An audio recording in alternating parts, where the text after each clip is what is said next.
कुंभ नगरी से इस वक्त हमारे साथ हैं करौली महादेव। उनसे बात करते हैं। महाराज जी, महाकुंभ में आप आई हैं, कैसा अनुभव? बहुत सुंदर अनुभव है और ये अनुभव हमेशा रहेगा जब तक आखिरी सांस है इस शरीर में। इतना भव्य और दिव्य ये जो महाकुंभ का आयोजन है वो कभी देखने में नहीं आया और मुझे लगता है भविष्य में भी शायद इस तरह का आयोजन देखने को ना मिले। तो इसका सबसे बड़ा जो सफलता है वो ये है कि आज गांव-गांव, गली-गली में भी, घर-घर में हर व्यक्ति लालायित है इस महाकुंभ में आने के लिए। तो जैसा यहाँ पे व्यवस्था है, सुरक्षा व्यवस्थाएं हैं, सब यहाँ दिव्य और भव्य व्यवस्थाएं हैं, सब साधु संतों के लिए, जितनी गुरु परंपराएं उनके लिए, प्रत्येक मानव के लिए, प्रत्येक श्रद्धालु के लिए जो व्यवस्था है आखिरी व्यक्ति तक के लिए, वो बहुत सुंदर है, बहुत अद्भुत है। तो बहुत रोमांचित हैं इसको लेकर के। कुछ लोग कह रहे हैं कि कुंभ में वो जाएंगे जिनका पाप का घड़ा भर चुका है, जिन्होंने पाप ही नहीं किए वो क्यों जाएं? अभी जो लोग ऐसा कह रहे हैं, सबसे पहले उन्हें पाप और पुण्य का अर्थ समझने की आवश्यकता है। पाप है क्या, पुण्य है क्या, उन्हें पहले समझना होगा। जो बोल रहे हैं वो भी एक पाप है ये।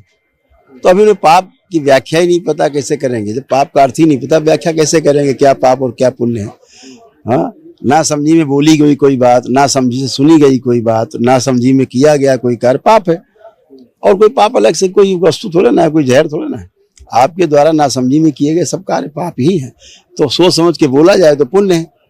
तो पहले उनको पाप और पुण्य की परिभाषा को समझना होगा, उसके बाद पाप और पुण्य में व्याख्यान देना ठीक रहेगा। जो पाप को जानता ही नहीं वो पाप चिल्ला रहा है, उससे क्या फर्क पड़ता है उससे? आजकल जो है मन की अपवित्रता भी बहुत ज्यादा बढ़ गई है, तो जब संगम में आए, डुबकी लगाएं महाकुंभ में, तो मन भी पवित्र लोगों का हो, वैचारिक रूप से भी पवित्रता है। इसके लिए क्या जनता को संदेश देना चाहिए? देखिए, यहाँ जो व्यक्ति आता है, यहाँ तो विचारों का संगम है, एक विचार के लोग हैं। इस विचारों के संगम में गोता लगाना, गंगा जी में गोता लगाना, संगम में गोता लगाना, वो तो भौतिक है। लेकिन जो सूक्ष्म जगत की बात करें तो विचारों का जो संगम है, उस संगम में, उस सागर में गोते लगा लेना है और गोते लगा के पवित्र हो लेना है विचारों से। और फिर उन विचारों को अपने परिवार में, परिवार से समाज में, समाज से पूरी सृष्टि में फैला देना है। ये पूर्णता है। तो जिन लोगों का जो काम है, किसी का काम फैलना है, किसी काम फैलाना है, दोनों अपने अपने अनुसार यहाँ से सागर में गोते लगाएंगे और शक्ति अर्जित करेंगे और अगले कुंभ तक के लिए फैलाते जाएंगे, फिर आगे शक्ति अर्जित करेंगे। अभी सनातन बोर्ड की मांग उठ रही है, जिस तरह से वक्फ बोर्ड है उसी तरह से सनातन बोर्ड का गठन भी हो सनातनियों के लिए।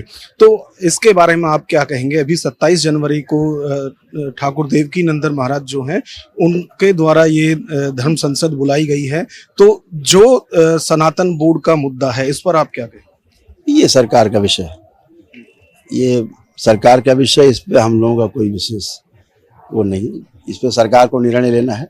संतों की मांग तो समाज के लिए है, तो उनकी मांग तो जायज होती है, अपने लिए तो कुछ मांग नहीं रहा है कोई। ये सरकार को निर्णय लेना है इसके ऊपर। इस पर दबाव नहीं बनाया जाना चाहिए, ज़्यादा सरकार पे छोड़ देना चाहिए। सरकार खुद ही तमाम मुद्दों को जो इंगित किए जाते हैं भविष्य में, मुझे लगता है कि वो उस पर निर्णय लेती है और निर्णय लेकर हम लोगों के सामने परिणाम भी आते हैं।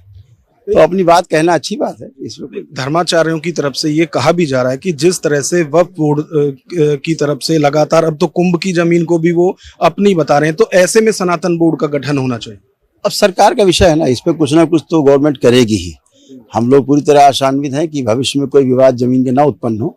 इसके लिए सरकार कुछ ना कुछ व्यवस्था तो जरूर करेगी। नाम उसका कुछ भी रखे, सनातन बोर्ड रखे, हिंदू बोर्ड रखे, है ना, तो वो अलग इशू है। लेकिन सरकार कुछ ना कुछ व्यवस्था जरूर करेगी। हम सभी लोग इसकी तरफ आशान्वित हैं ताकि भविष्य में विवाद ना हो।